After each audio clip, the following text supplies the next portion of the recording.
अस्सलाम वालेकुम एवरीवन। अगर आप recent innovation in aesthetic medicine के अंदर जो नए इनोवेशंस हो रही हैं, एक्सोसोम्स, उसका तस्करा है तो ये वीडियो आपके लिए है। आपके सोशल मीडियाज आजकल भरे हुए हैं एक्सोसोम एक्सोसोम एक्सोसोम बारे में आज हम डिटेल में डिस्कस करेंगे।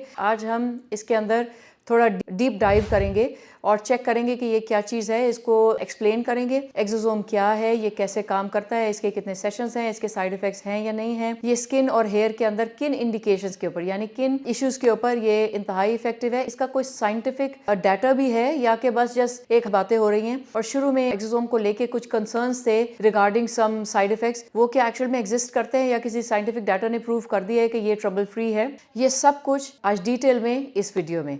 Welcome to my YouTube channel. This is me doctor Amna Usman. We're running a chain of aesthetic clinics across twin cities of Pakistan. Now, alhamdulillah, we have grown beyond twin cities and inshallah growing faster than before, inshallah. और अगर आप हमें दिखाना चाहते हैं, catch us for an online consultation. The number is given on the screens. आप बस number के ऊपर हाई करें और हमारा टीम उसके बाद राब्ते में रहेगा और हम ऑनलाइन कंसल्टेशंस कंडक्ट कर सकते हैं।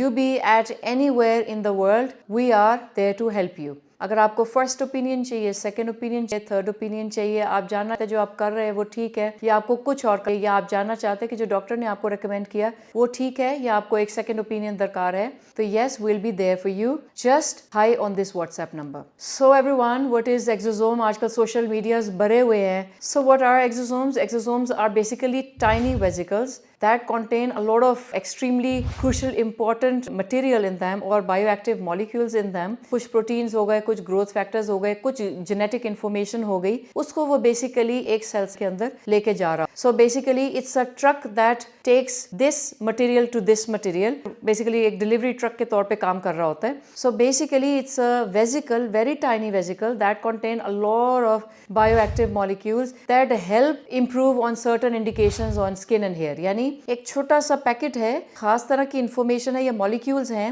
जो कि फिर उसकी डिलीवरी के साथ कुछ स्किन की कंडीशंस को हील करने हेल्प करते हैं। इतने छोटे साइज का होता है कि मिलियन बिलियंस एक टिप ऑफ नीडल के ऊपर आ जाते हैं। बेसिकली कहाँ से डिराइव होती है? बेसिकली अपने सेल्स बना रहे होते हैं एक्सोसोम्स को, लेकिन जो आजकल बूमिंग मार्केट है जो कि रिजल्ट दे रहे हैं वो कुछ जगहों से लिए गए होते हैं। That can include mesenchymal stem cell derived exosomes, adipose tissue derived exosomes, and then there are placenta या umbilical cord derived exosomes. So basically stem cells can be from any living human being or animals or plants or something like that. So basically किसी भी living being के वो messenger RNAs होते हैं, living being के stem cells से बनाए जाते हैं या पैदा होते हैं। आपके अपने stem cells भी उनको बना रहे हैं। फिर umbilical cord, placenta, human, plant based exosome, human के अंदर umbilical cord, placenta हमने कर लिया, stem cell, mesenchymal stem cell derived exosome and adipose tissue derived exosomes हो सकते हैं। हमारे इंडस्ट्री के अंदर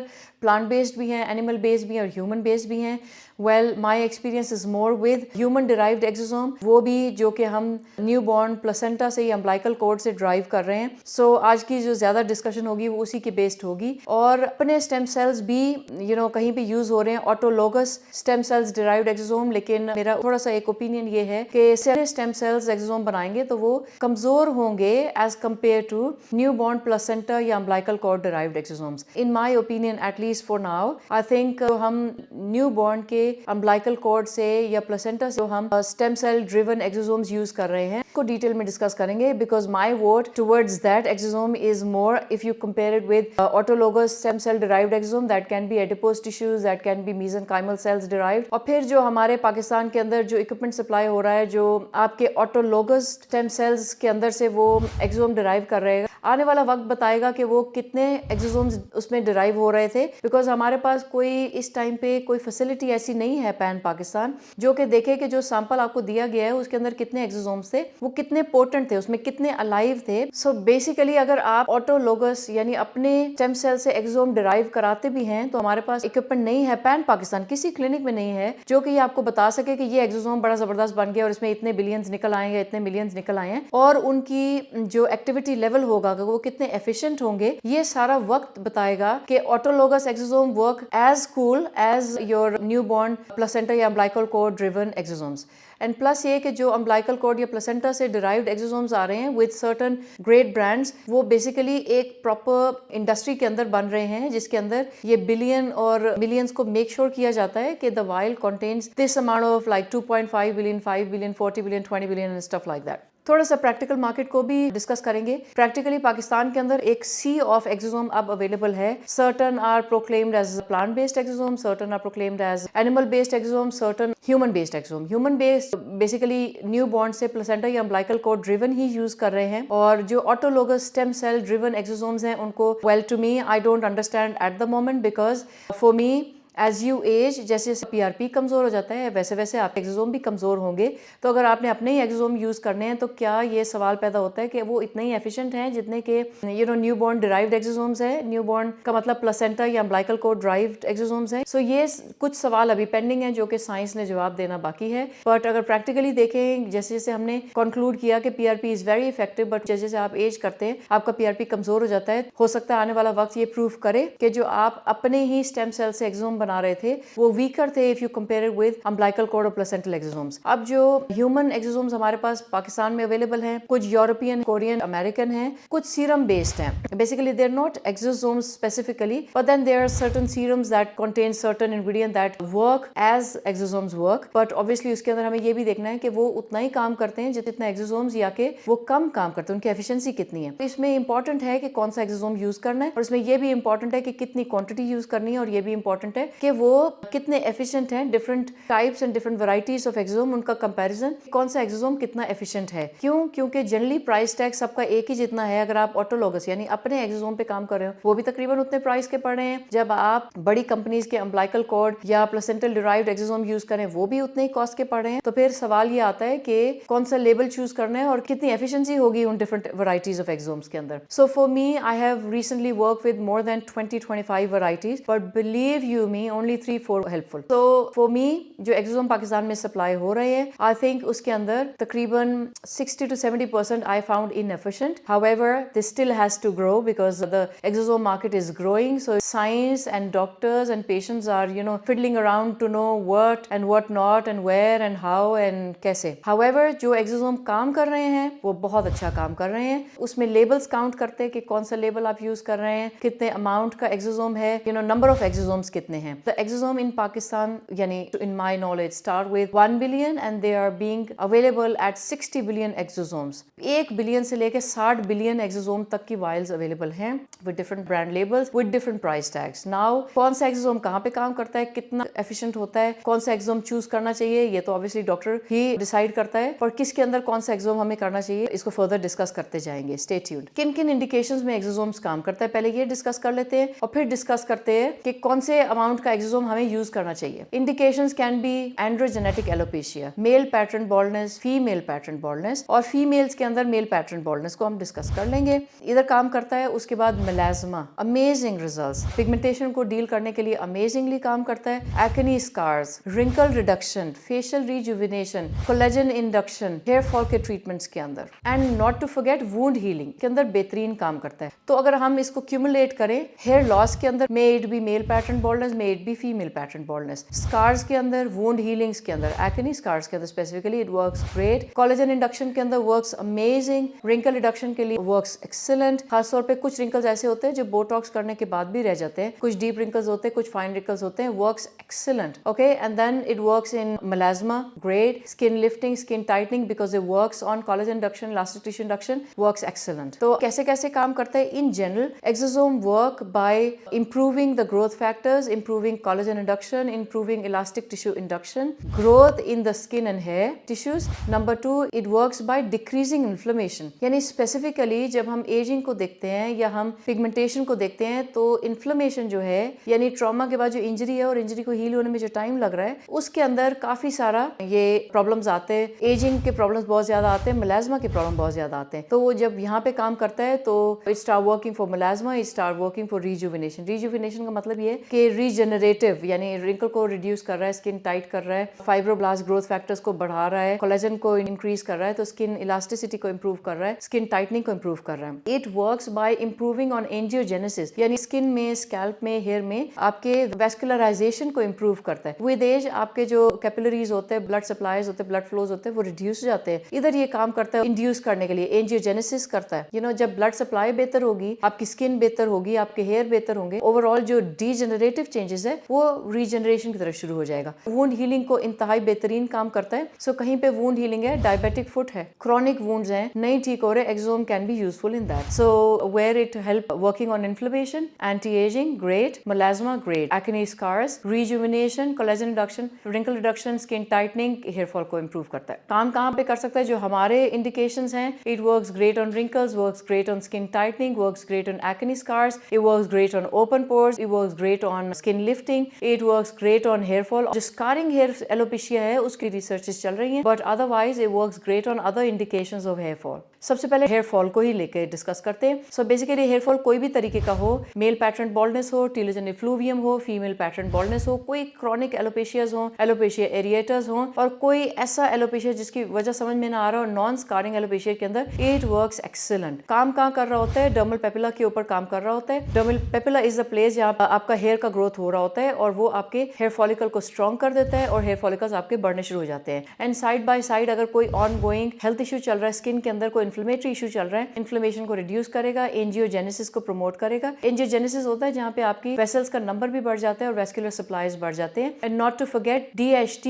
ड्रिवन हेयर फॉल के ऊपर इंतहाई अच्छा काम करता है। DHT के साथ जो लिंक्ड है, जो फॉलिकल मिनिएचराइजेशन हो रही होती है, यानी DHT कैसे काम करता है कि वो आपके फॉलिकल को कमजोर कमजोर कमजोर करते रहता है, वहां के ऊपर काम करता है और फॉलिकल मिनिएचराइजेशन को रिवर्स कर देता है। So this is how it works on alopecia, may it be androgenetic alopecia, female pattern baldness, या कोई और सॉर्ट ऑफ एलोपेशिया के ऊपर आप काम कर रहे हो। इसी किस्म का क्रॉनिक एलोपेशिया जो कि हल ना हो रहा हो, PRPs के आपने मल्टीपल सेशंस ले लिए हो, नहीं हल हो रहा, तो आप डेफिनेटली एक्सोसोम्स को कंसीडर कर सकते हैं। कितने नंबर ऑफ सेशंस आपको दरकार हो सकते हैं, दैट डिपेंड्स कंडीशन के ऊपर हमारे पास लैंड करते हैं। कितना हेयर फॉल आपका हो चुका है, क्या आपकी एज है, उसमें कौन सा एक्सोसोम हमें चूज करना चाहिए। Obviously the quality and level of exosome must be very reliable. There are very reliable brands working in Pakistan, but then there are very non reliable brands working in Pakistan also. So choose your brand wisely, number 1। Number 2, अगर आपका हल्का पुल्का problem है, may be आपका एक exosome session काफी हो। अगर problem काफी ज्यादा है, मॉडरेट टू सीवियर प्रॉब्लम है, हो सकता है 1 सेशन से 2 सेशन कर सकते हैं।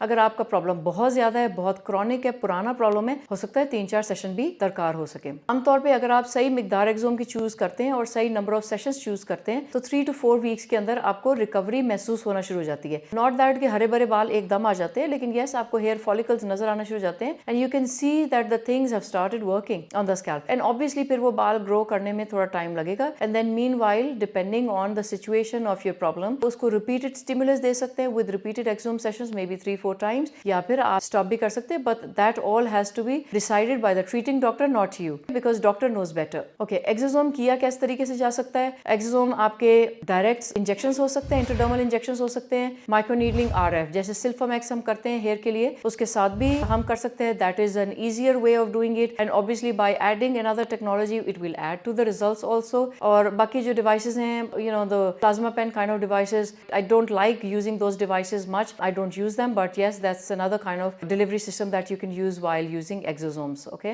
and then when start discussing melasma, number 2 indication is melasma. Clinic के जो OPDs होते हैं तकरीबन 40 to 60% पेशेंट melasma का ही होता है, बिकॉज स्किन टाइप 4 है, प्रॉब्लम्स आते हैं melasma के, और वो डील भी नहीं हो रहे होते। सो अगर melasma stubborn है, पुराना है और बहुत ही खराब हो चुका है, और आप उसके ऊपर मुतवातर ट्रीटमेंट करते रहते हैं, वाइटनिंग क्रीम्स लगा लगा के, कॉन्स्टेंट किस्म की इन्फ्लेमेशन है आपकी स्किन के नीचे, नहीं ठीक हो रहा, you've tried everything, नहीं ठीक हो रहा, इसका मतलब है कि आपकी स्किन में कांस्टेंट इन्फ्लेमेशन है, you need exosome therapy. Exosome क्या करेगा? ऑब्वियसली वो आपके स्किन के नीचे इन्फ्लेमेशन को कम करेगा। So basically this helps reduction in melanin when treating melasma, के स्किन के अंदर मेलानिन प्रोडक्शन को रिड्यूस करता है bye acting on tyrosinase activity. और जब मेलानिन प्रोडक्शन रिड्यूस हो जाती है तो ऑब्वियसली आपको मेलाज्मा ठीक होना शुरू हो जाता है। And then it works on reducing the inflammation under the skin, क्योंकि inflammation is the leading cause of non healing melasmas और कॉन्स्टेंटली इंक्रीजिंग मेलाज्मास। इसके अलावा बेसमेंट मेम्ब्रेन की रीफॉर्मेशन के ऊपर काम करता है। कैसे? बिकॉज जो मेलाज्मा पेशेंट्स होते हैं उनके अंदर बेसमेंट मेम्ब्रेन का डीजेनरेशन का प्रोसेस चल रहा होता है साथ साथ, और सो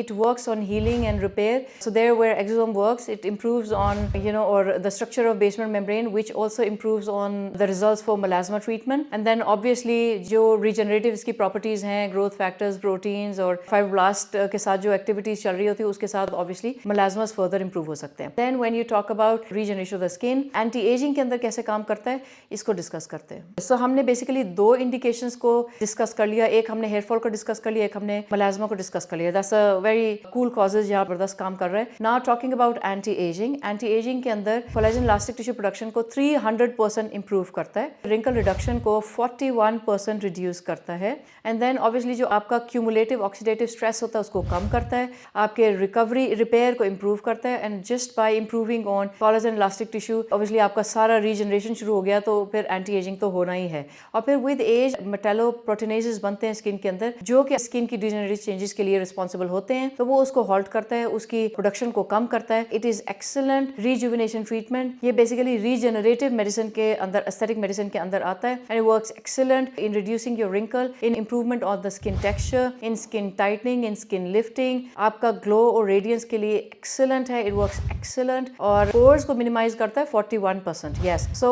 रिजुविनेशन के लिए जब हम बात करते हैं, it improves on wrinkles, it improves on texture, glow and appearance, it improves on open pores, skin tightening, lifting, dual tone correction, melasma. How often you should get it depends on the already degeneration available in your skin present. Clinic visit करें तब जो आपका level of the skin है उसके ऊपर decide होगा कि how often do we recommend, किस age में आप fall करते हैं, co-existing issues है और उनको कितने sessions के अंदर जाना चाहिए। बट आमतौर पे मेरे experience में skin के अंदर अगर हम एक decent exosome inject कर दें roughly 2.5 billion तक, one is sufficient in an year। क्या आपको इसमें रिपीट करने चाहिए कि नहीं करने चाहिए, that all depends on your lifestyle, your environmental कैफियत है, आप किस environment में रह रहे हैं उसके ऊपर डिपेंड करता है कि आपकी डिजेनरेटिव चेंजेस कितने फास्ट हैं, स्मोक करते नहीं करते हैं, एक्सरसाइज करते नहीं करते, क्या खाते क्या पीते क्या लगाते। So how often you should repeat it, क्योंकि इसके अंदर क्लिनिकल इश्यूज नहीं है, इसके अंदर एस्थेटिक इश्यूज आ गए हैं, तो उसके अंदर फिर हम डिसाइड करते हैं हमें कब ऑफर करना चाहिए। आमतौर पे एक दफा 1 साल में या 2 साल में एक दफा, डिपेंडिंग ऑन कि 30 से 70 साल में आप हमारे पास किस एज के ऊपर फॉल करते हैं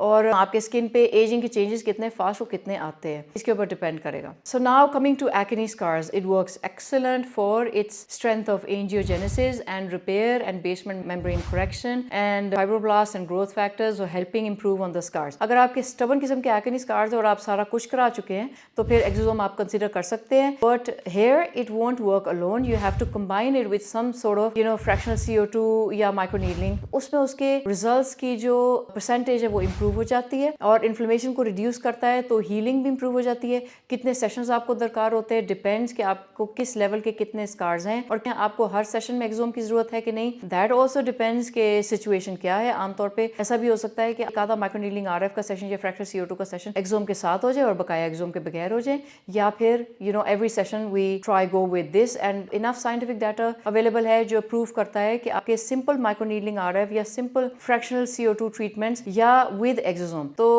with exosome has way better results if you compare without exosome. So the science is growing and amazing things coming up your way. आपके मसाइल को हल करने के लिए अमेजिंग काम करते हैं, एंड ऑब्वियसली एक्सोम के वंडर्स तो हम रोजाना देख रहे हैं, and to be honest is very exciting to see how excellently exosome has started delivering results in various fields of skin and hair indications. फिर ये भी होता है कि आप जो भी ट्रीटमेंट करते हैं एक्सोम उसके जो रिकवरी पीरियड है या डाउन टाइम है उसको रिड्यूस कर देता है और हीलिंग को फर्दर इंप्रूव कर देता है। तो आप किसी भी वुंड हीलिंग में या स्कार हीलिंग में इसको जब कंबाइन करते हैं तो आपका मल्टीपल फोल्ड फेस्टर हो जाता है ट्रीटमेंट रिजल्ट्स, और बहुत सारे रिस्क के चांसेस जो कि आपको ट्रीटमेंट के साथ आ सकते हैं। मतलब बहुत सारी स्किन के ऊपर हम फ्रैक्शनल CO2 नहीं करते कि पिगमेंटेशन ना आ जाए। So since it's also work on melasma, तो आप उसको यूज कर सकते हैं, और अगर CO2 इनएविटेबल है, हमें करना ही करना है, तो फिर हीलिंग भी इंप्रूव हो जाएगी और उसके साइड इफेक्ट्स के रिस्क भी रिड्यूस हो जाएंगे। फर्दर इंडिकेशंस इनकी क्या है, आप इनको किसी भी स्किन ट्रीटमेंट के साथ कंबाइन कर सकते हैं for further improvement in results and for further acceleration of results. यानी अगर आपका कोई इवेंट आ रहा है और आपको लगता है कि मुझे रिजल्ट जल्दी चाहिए और ये treatment give you results in like 3 weeks time, उसको रिजल्ट जल्दी करना है, आपके साथ एक्सोम कंबाइन कर लें and start enjoying the results in 10 days 15 days, why not. बाकी इंडिकेशंस क्या हैं जिसके ऊपर ये काम कर सकता है, डायबिटिक फुट के ऊपर एक्सट्रीमली कूल काम करता है। वुंड है, कोई क्रॉनिक वुंड हो गया, ठीक नहीं हो रहा, या आपके wound scarring, road side accidents होते हैं, बाइक एक्सीडेंट्स होते हैं, फेस के ऊपर इंजरी आ जाती है और हम एक्सपेक्ट कर रहे हैं कि इसके अंदर पिगमेंटेशन ना बन जाए या कोई कीलॉइड्स ना बन जाए या कोई ये ना हो कि वुंड अपना पोस्ट इन्फ्लेमेटरी हाइपर पिगमेंटेशन आ जाए, तो उसको हील करने के लिए आप किसी भी वुंड के अंदर इंजेक्ट कर दें। The healing will be rapid, the results of residual scars will be reduce, results of residual pigmentation will be reduce, keloid के chances will be reduce. Rosacea के लिए इट वर्क्स एक्सीलेंट। रोजेशिया के अंदर आप इसको with microneedling RF भी करा सकते हैं and by combining both, and we been doing rosacea के लिए exosome, it delivers excellent results. और मेरे देखने में आया है कि हम रोजेशिया के लिए एक भी सेशन करते हैं, इट्स सफिशिएंट, बिकॉज ये इन्फ्लेमेशन को रिड्यूस कर देता है और आपका जब इन्फ्लेमेशन कम हो गया तो ऑटोमेटिकली हील हो गया। So amazing indications, amazing results, but then you just have to be in right hand with right amount of exosome, with right brand और label of exosome. It should be reliable, otherwise trust आस्ता आस्ता exosome से उठ जाएगा। आपको लगेगा कि यार ये एक्सोसोम काम तो नहीं करते, बट डॉक्टर्स कहते हैं बड़े अमेजिंग काम करते हैं, but the exosome choice should be. इसके अलावा ओपन पोर्स, एक्सीलेंट रिजल्ट्स। आप इसको माइक्रोनीडलिंग आरएफ के साथ भी कंबाइन कर सकते हैं, फ्रैक्शनल CO2 के साथ भी कंबाइन कर सकते हैं। 41% पोर्स में श्रिंकिंग आती है और जो पेशेंट सेटिस्फेक्शन है this is more than 85%, which is great. यानी पेशेंट सेटिस्फेक्शन का मतलब ये है कि जब हम ट्रीटमेंट कर रहे होते हैं तो मरीज जो ट्रीटमेंट करा रहे हैं उन्होंने उसके बारे में क्या राय दी, यानी कितनी इंप्रूवमेंट आई। तो 85% patients in regard of these indications they give a positive feedback. So let's recap कि अगर आपको एंड्रोजेनेटिक एलोपेशिया है, फीमेल पैटर्न बॉल्डनेस है, या अननोन रीजन की वजह से क्रॉनिक हेयर लॉस है जो कि नहीं ठीक हो रहा, आपको मलाजमा है, एक्ने स्कार्स हैं, कोई क्रॉनिक वुंड है, आप रीजनरेशन के लिए जाना चाह रहे हैं, रिंकल्स हैं, सैगिंग है, ओपन पोर्स हैं, डुअल टोन है, रिजुविनेशन के लिए जाना चाहते हैं, एक्सोसोम इट इज, विद और without any kind of other therapy, you need a Botox filler, you can just get exosome all together with that. You're going for microneedling sessions, you can combine exosome with that, so on and on. अगर आपको stubborn किस्म का hair fall था या pigmentation थी, ये video आपके लिए थी। आसपास जान पहचान में लोगों को है तो आप ये वीडियो शेयर कर सकते हैं। हमारे पास मेडिकल ग्रेड एक्सोसोम, ट्रस्ट वर्दी एक्सोसोम फैसिलिटीज अवेलेबल हैं with very scientific results backed data. FDA approval is still awaited for exosome, but there are certain brands which claims उनके पास FDA approval है। So ये सब अभी डिस्कशन सारी चल रही हैं। Let's see how it's open up in front of all of us. So but this basically aesthetic medicine के अंदर पानी की तरह यूज हो रहा है because of its amazing results and no side effects so far noted or have been reported. आप exosome को अगर कंसिडर कर रहे हैं, we can be your choice. और हमारे पास मेडिकल ग्रेड एक्सोसोम्स अवेलेबल हैं विच आर वर्किंग एक्सीलेंट। वो working with excellent brands with excellent results and outcomes with more than 85% patient satisfaction. अगर आपको हमारा ये एपिसोड पसंद आया हो, काइंडली कंसिडर सब्सक्राइबिंग इट। और अगर आप कुछ भी और जानना चाहते हैं, आप मैसेज के अंदर हमारे लिए कॉमेंट लिख सकते हैं एंड हम उसको दोबारा रिकॉर्ड कर सकते हैं। आप हमारी इस वीडियो को अगर आपके फ्रेंड सर्कल में किसी को ऐसी इंडिकेशंस हैं जो हमने डिस्कस की, उनको टैग कर सकते हैं, उनके साथ शेयर कर सकते हैं।